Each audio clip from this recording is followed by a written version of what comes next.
my God. All right, first of all, can we stop taking people in the woods for team building activities? Just please, just stop already.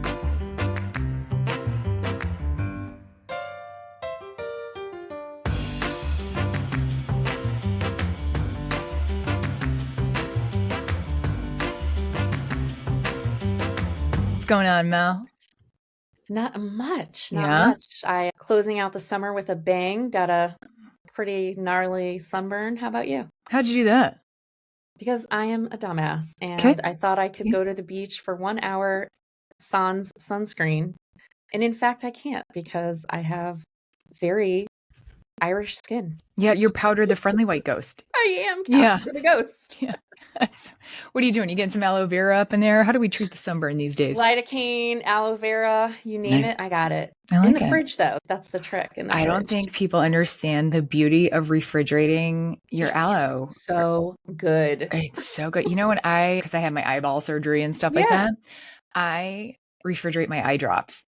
Yeah, it feels good. It's refreshing, right? Yeah. We have like cream cheese, butter, eye drops. Eye drops. Yeah. That looks like ours. It's our butter cabinet and it's like butter aloe. Yeah, honestly, there's those fridges they have for all your beauty products and stuff like that, the little mini fridges. I can't. I love that concept. I just think I can't buy any more shit you don't need because you can just put it in your regular fridge. I really want that for my eye cream though. Yeah, I know. It's so nice. It's not that hard to just walk to the goddamn fridge. I can just go to my own fridge and throw my eye cream in there.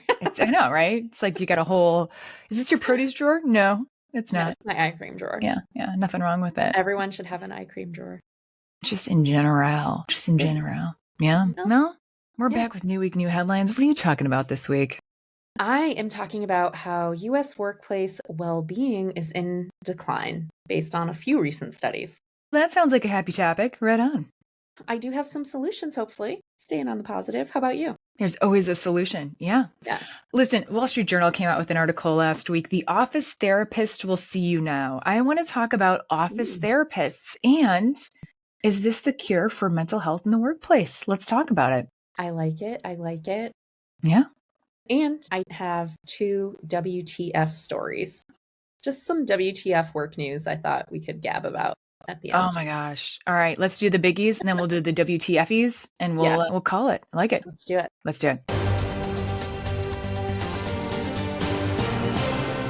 Scratch that. We're doing WTF first. Oh my God. 2 things came out. I'm sure you saw them. The WellsFargo employee. Talk about RTO. The WellsFargo employee who died at work and was in her cubicle for 4 days. Wait, tell the story just in case. Tell the story just in case people missed it. Because essentially, she passed away in her cubicle, and people were coming into the office and they noticed an odd smell. Yeah. And finally did, I don't know, a walk around. I don't know the layout of this building, so I can't personally speak to it. But how was this not discovered for 4 days? You sent this to me. I think they found her body on Friday, and she had been there for 4 days, which means she tagged in on a Tuesday. Apparently, per the article, she sat on the 3rd floor away from a major corridor, and this was an office building that wasn't really used that much. But it strikes me. And again, from I have no idea if she was required to be in the office. It doesn't matter. Either way, I have so many questions. And was no one checking? Speaking of well-being, like, were there no teammates checking in? Was no one wondering where she was or if she was okay after day 2? If I was missing a member of our team, I'd be like, hey, is everything okay? I would be worried. Yeah, by day 2, I'd be really worried. Day 1, I'd be like, maybe something happened. And then by day 2, and not for like, where are they? But are you okay? Is everything okay? Yes. Right. Yes. Like, I'm the person that tells my friends, text me when you get home. 100%. Right. But, and on the same token, I can see it. Because I've been in office buildings, especially in sub-metro areas, like a suburb of Phoenix or a suburb of Columbus, Ohio, where these office buildings maybe at like 10% occupancy. There were cube farms that went to die, but they're open for people to use them. And potentially she had a type of job where she was working more asynchronously or something. I can see that, but I also am like, with cameras and all this other jazz, I'm like, okay, It's sad. It's very sad. It was one of the saddest things I've read recently. Yeah. And now I also want to talk about the employee retreat where the guy in Colorado got left behind on the trail. I didn't hear about this. What? I've been up on the mountain. What? I think I heard it. Wait, is this the team building exercise thing that went totally wrong? What was this story? I totally missed it. Oh my God. All right. First of all, can we stop taking people in the woods for team building activities? Just stop already. I mean, at a basic level, one, I can bet you half that team didn't want to be in the woods. Some people have real fears about being in the woods for good reason, clearly, or they might have a disability and then they can't participate. So you're already excluding people who might not be able to go on these long ass hikes, right? Like, give me a break. So 15 people allegedly went on this team building hike, and apparently there was a more challenging trail and then there was an easier trail. Okay. Yeah. At some point, the crowd splits. This guy was stuck between these two crowds. He ended up getting lost or misdirected. And they said two things happened. He was wearing all black and found himself between the two groups. They reached the summit at 11:30 a.m. He became disoriented. They're in Colorado. The air's weird. Who knows if that had impacts on him for some reason. He became disoriented, tried to descend on his own, but then complicating that, his coworkers had picked up pieces of the gear that the team had left behind to mark the path to get back through the boulders. So as he was trying to descend, he found himself in a steep boulder in a field on the northeast slope of this mountain, and he used his cell phone to send GPS pins of his location to his coworkers, who told him he needed to double back to regain the trail. So after 4 hours of texting his coworkers to say he thinks he might be close to the trail, he was still high on the mountain. But then a strong storm passed through the area with freezing rain, high winds. He again became disoriented, losing his cell phone signal as well. So luckily he's found alive and he was rescued. So I just the good news for everyone in here. But essentially, it was dark on the mountain. No one went back to get him. Just a travesty of events that occurred to end up in this situation. And again, luckily he was found alive. He was able to be rescued. But WTF, please, no more mountain retreats. Only if it involves a cabin and a fire and hot cocoa, please. I also just don't understand how, from an HR perspective, and then also just from a mountain path perspective, why are you going off of a path? If you are disoriented here in Colorado, there is something to the elevation, right, in Colorado that affects people in a certain way. If they're especially if they're not used to it. If you're not used to the altitude, this is also okay. Can this kid take some personal accountability? And also, you should not, as a company, be doing a team building activity that's this risky if people are not seasoned hikers and they're not used to the altitude. Why the fuck would you take people up there? Also, why wasn't it made very clear that you need to stay in teams? Or stay on the trail. Teams of two. Yeah. At least teams of two. You don't know, no one left behind. Stay in groups. I think the kid was doing ayahuasca. That's my gut. That's my God. He was also naked, and we're not making any claims. No, I'm joking. I'll cut that. That's fine. It's fine. Two stories where I was like, what is going on? What is happening right now? Virgo season. WTF.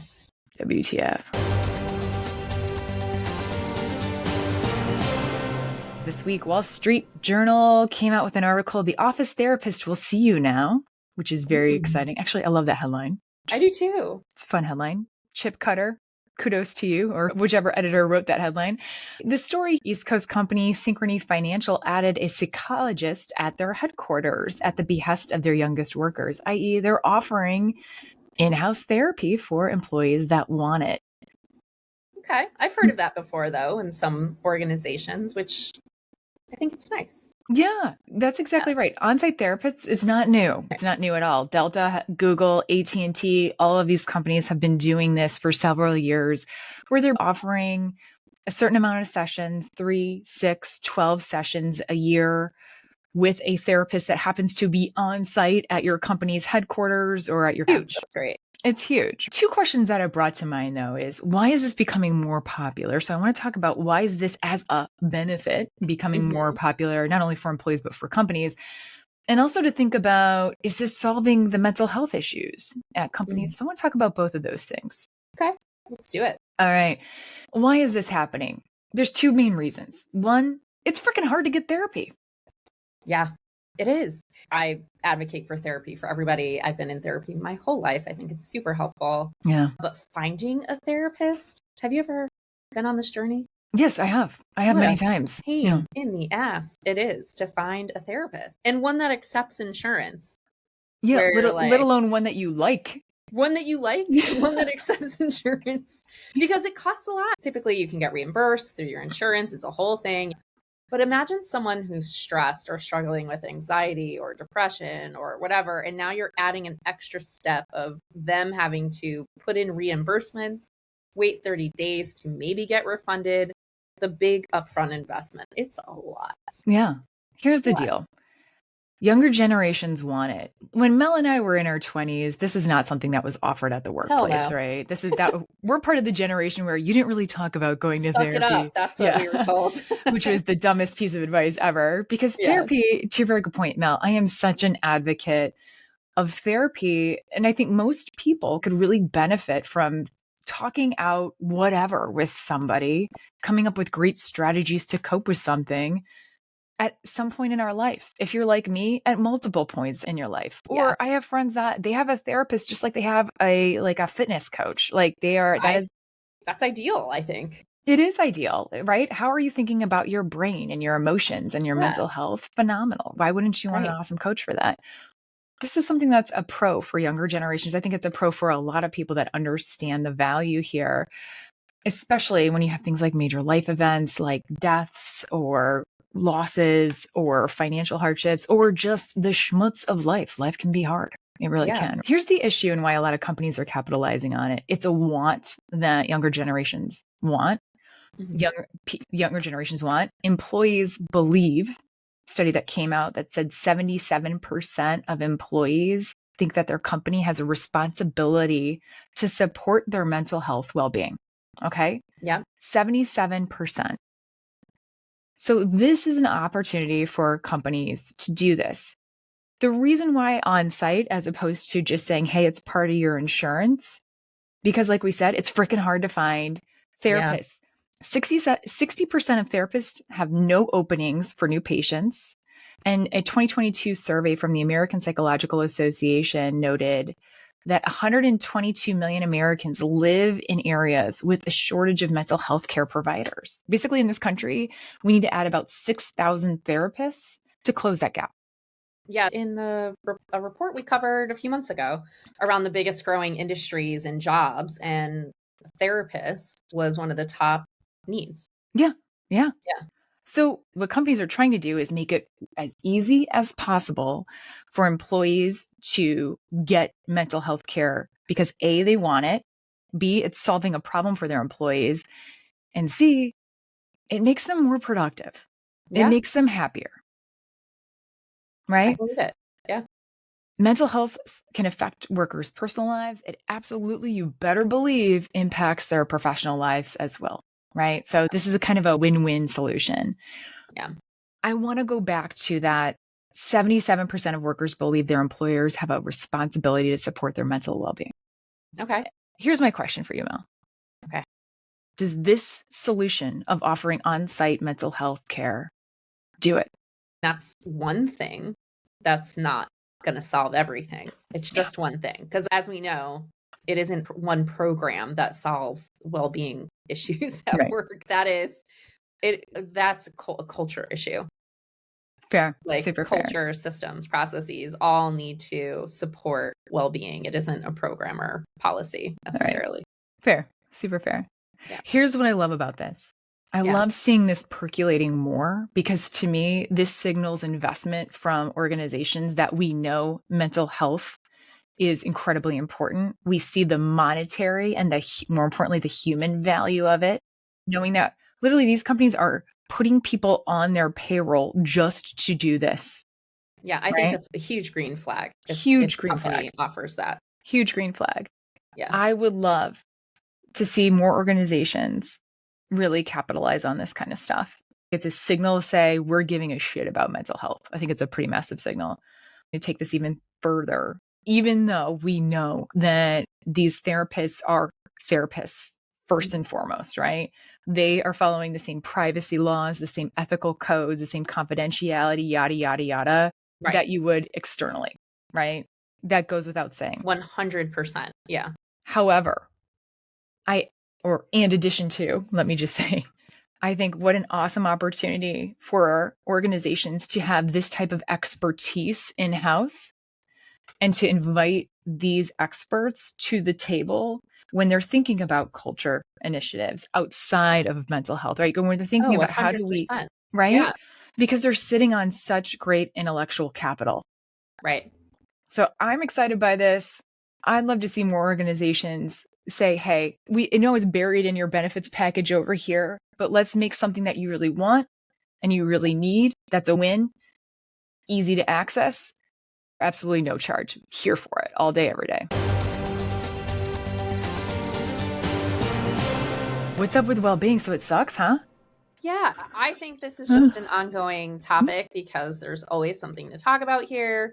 So I read something and then I attended a report out recently by Gallup and WorkHuman. But the article that I read was by HR Grapevine. Ronnie Dungan covered an annual study that John Hopkins conducts in partnership with A Great Place to Work. They gathered info from 1.5 million individuals in more than 2,500 US orgs between the years of 2019 to 2023. So this report's kind of reflecting the findings of those studies. Okay. And it measured they measured these elements of well-being in this study: mental and emotional support, sense of purpose, personal support, financial health, and meaningful connections. So that's what that Johns Hopkins study measured. Gallup and WorkHuman, the 5 elements of well-being that they define are community, so you like where you live; financial, you manage your money well; career, you like what you do every day; social, you have meaningful friendships in life; and physical, you have energy to get things done, right? So these are the elements of wellness and being they're tackling. Here's what they found. Here are the big things that came out of it. In the Johns Hopkins study, workplace well-being has regressed since the pandemic, contributing factors to that being RTO and the loss of work-life flexibility. Surprise, we've been talking about that for the past how many months now? Not surprising. Not surprising. It's like loss aversion theory. You can't take something away. You can't go back. Genie's out of the bottle. Keep talking. Also, what it adds, what it adds to people, like commute, cost, like there are real costs to RTO that are hurting people. Leadership, they're finding, is potentially out of touch with their employees. Shocker. They found that execs and mid-level managers reported higher levels of well-being compared to employees who are individual contributors, and frontline managers and supervisors. They're reporting much lower well-being. So there's a big disconnect between these two groups of people. And those at the top are making a lot of people policies and decisions, right? Yeah. But if it's based on personal experience, then it's going to be really skewed. They also found that women, African American or Black employees, and younger employees are scoring lower on well-being compared to males, white folks, and older colleagues. Do you think it all goes back to the RTO, like the lack of flexibility, lack of autonomy here, or are they finding other things? I think it's a combination of a lot of different things. It usually is. Yeah. It ain't just the office. We just covered how horrible the workplace is for women. Like the studies being women are dropping out because it sucks for them right now. This Johns Hopkins report is also in line with the Gallup report. Gallup did a State of the Global Workforce report in 2024 in partnership with WorkHuman. And in 2023, employee well-being saw a global decline to 34%. The most impacted employees are under 35 and managers. And 53% of US workers noted, hey, I'm thriving in life, but only 33% are thriving at work, meaning engaged. It's a huge disparity, right? Yeah, because here's the deal. I just doing the numbers. In life.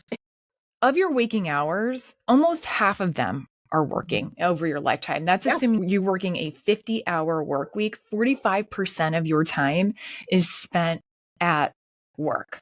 How you feel at work, I don't care how disconnected you can be or whatever, it will absolutely impact your life. So when I hear numbers like in the 30s, no bueno. It's really bad. And there isn't this separation. You're a whole person.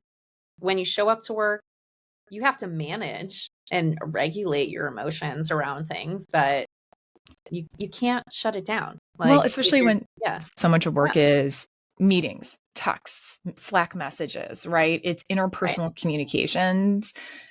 It's seeping into, it's not just on your laptop. You can be like literally at the Target and someone texts you something snarky and that's going to ruin your whole next hour, right? Just how this shit goes.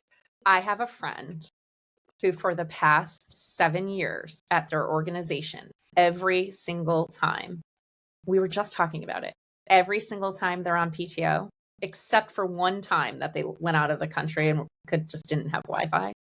Every single time their leader has sent them a text message over something like, hey, was thinking about this, but we could catch up on it when you get back. No. So now like their whole day's shot because that's all they can think about. Anyway, that's just one example. But that's the thing. So you're breaking someone out of their break. Now they're thinking about work and it took them time to disconnect. It's a whole thing. Yeah. It's a whole thing. So they also found here that less than half as many employees believe their org cares about their well-being as they did early in the pandemic. So to give you a sense, 49% of people in 2020, the height of the pandemic, felt that their org cared about their well-being. Want to guess what that number is today? Want to guess? I'm going to go like 23.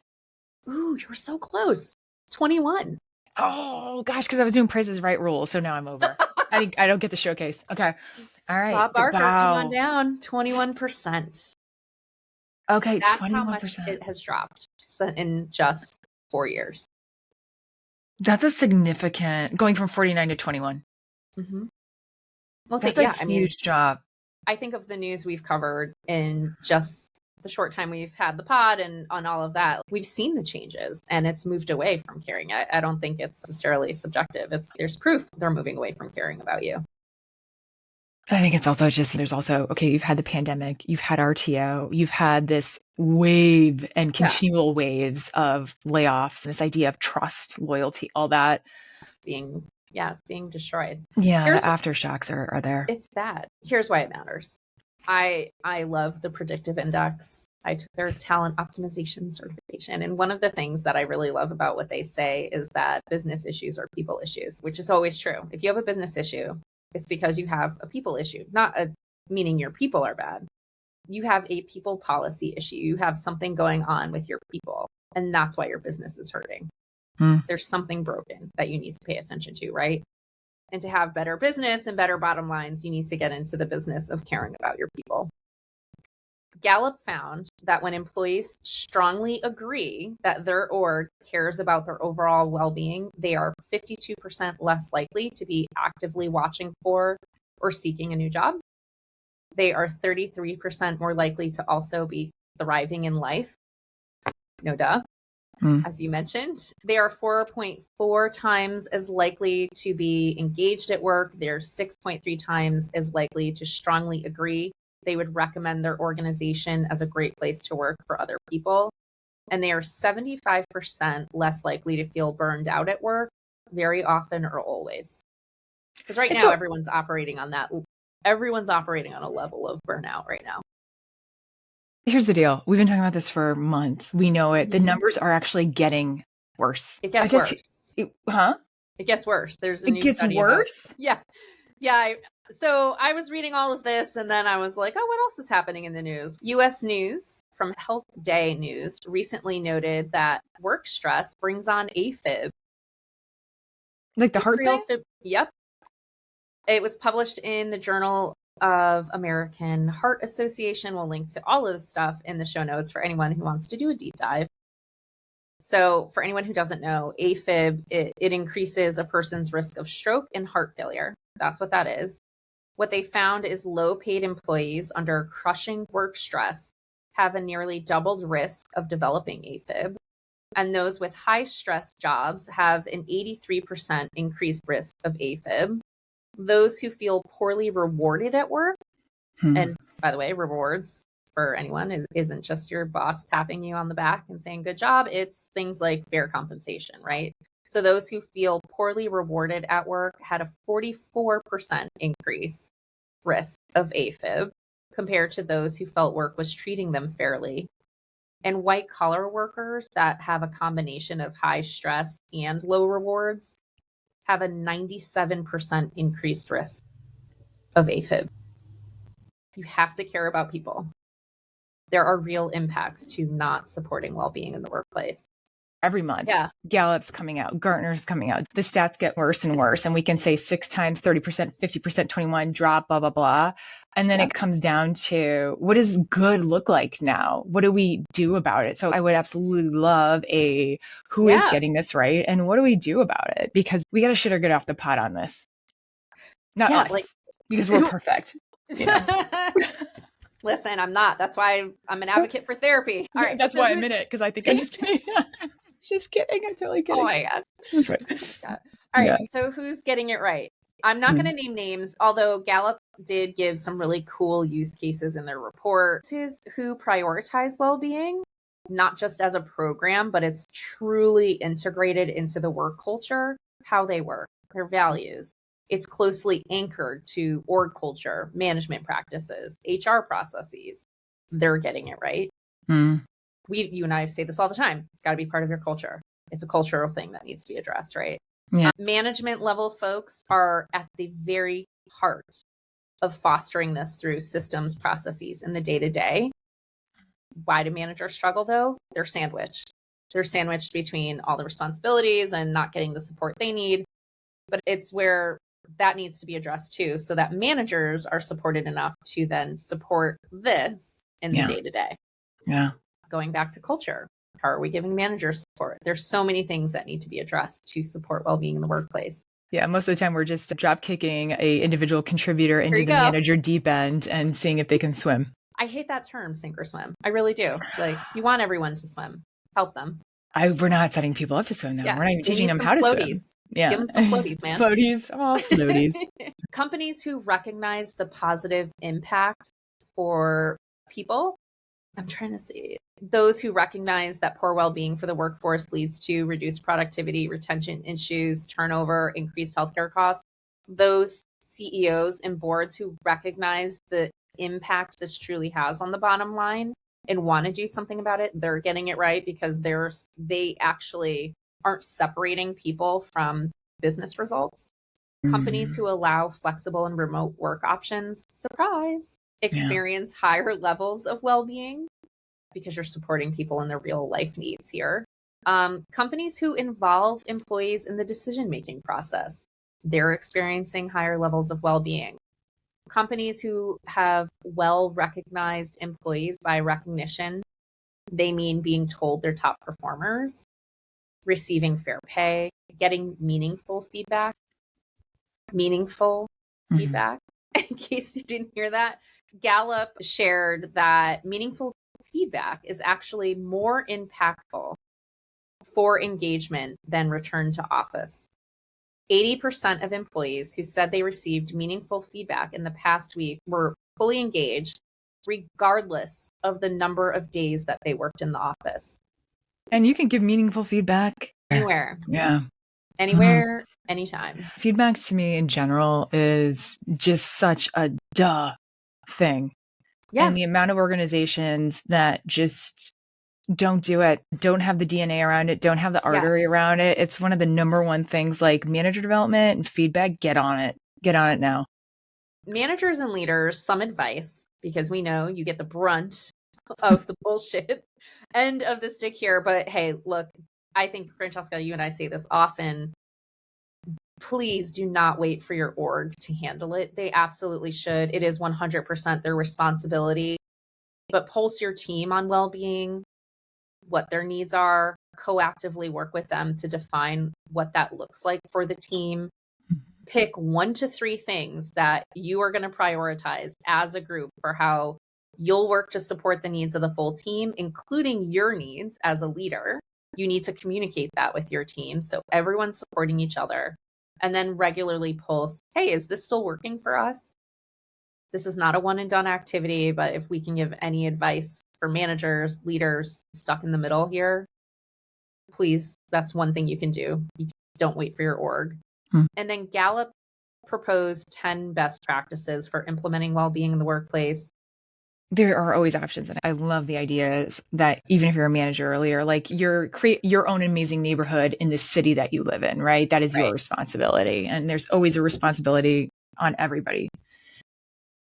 But I find when you make some of these moves, even one, we're going to commit to really double tapping into the financial well-being, right? By offering 20% over market, or we're going to really double tap into the agency of folks. Our whole ethos on how we treat our workers is based on trust, mutual trust. Yeah.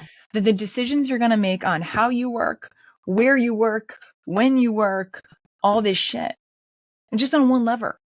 Yeah. But it takes some balls to do that. I will tell you, when I see people do that, holy shit, is that cool. It really is. Also, the trust thing is so big to me because with RTO, it feels like such a huge, weird control play.